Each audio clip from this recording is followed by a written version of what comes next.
2, 1. Ladies and gentlemen, a big round of applause and a hoorah for stage 2 of the 2019 Santos Women's Tour Down Under. Well, Novatech stage 2, 116.7 kilometres from Novatech out to Mengler Hill. Bit of a different flavour from yesterday's sprint stage. Yes, today's stage, Kate, more suited to the GC riders and the climbers as we look over to see our leader, Letizia Patinosa, looking great and resplendent in the ochre jersey. Might be a bit tougher after a stage win as a sprinter yesterday. Well, she was absolutely brilliant yesterday. The Trek Segafredo team really threw the gauntlet down.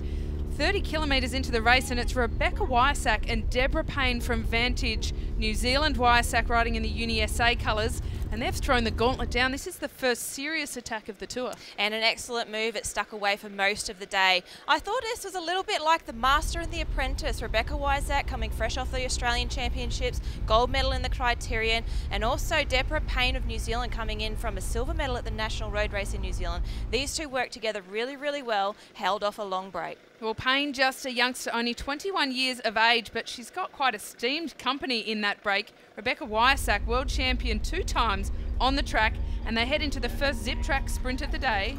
Well, they're not competing for it. Wyasak rolls through and takes the points ahead of Payne. It's so important that they maintain their rhythm in this break, or they just have absolutely no chance of survival. An excellent sign. They're committed to the stage win, not only at the sprint, but also we see at the Subaru Queen of the Mountain. No contest here between the two of them. They are committed to try and get that stage win. Well, Payne taking the points over Wyasak. Wyasak starting to rock and roll a bit on the bike, looking a little bit laboured. It's so hot out there. The rider's really up against the tough conditions, and the field at this point not wanting to take a lot of responsibility. No, not responding too much, perhaps taking a toll on them. So with the 39-degree temperatures, and also noting coming in some reports up at Mengler Hill, the bitumen starting to melt. Oh, terribly tough conditions out there. Back into Angaston at 76 kilometres for the final sprint. Rebecca Wyasak leads ahead of Payne. Still a healthy lead, but the bunch, they're certainly starting to pay attention.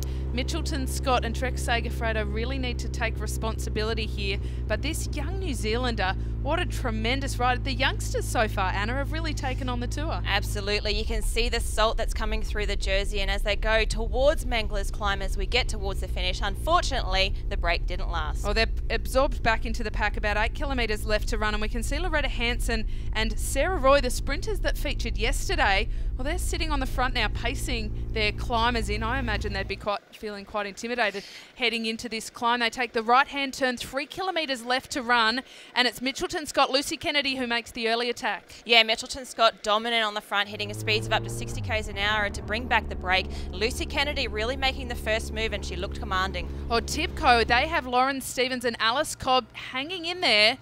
But Mitchelton-Scott, they're really taking the lead. Ashley Moorman-Passio, one of our climbers that we expected, she's there in the CCC Live colours. Taryn Heather from the Specialised Women's team, but Amanda Spratt and Lucy Kennedy, 1-2 on the road, and the bunch just can't respond. No one seemed to be able to hang on to the wheel of Amanda Spratt. She decides she's going to take this race by the absolute throat and see if anyone can answer. And it was wonderful to see. Great form, great effort. We're coming into 50 metres towards the finishing line.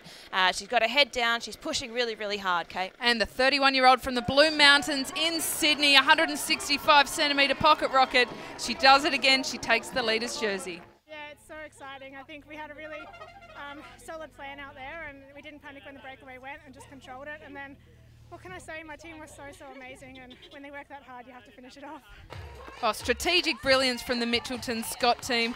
An absolute textbook performance once again on Mengler Hill for Amanda Spratt. She's going for the three-peat. She looks incredibly fit, Anna, and I just can't see her getting beaten from here. There is still 2 stages to go, but we could be watching a bit of history here.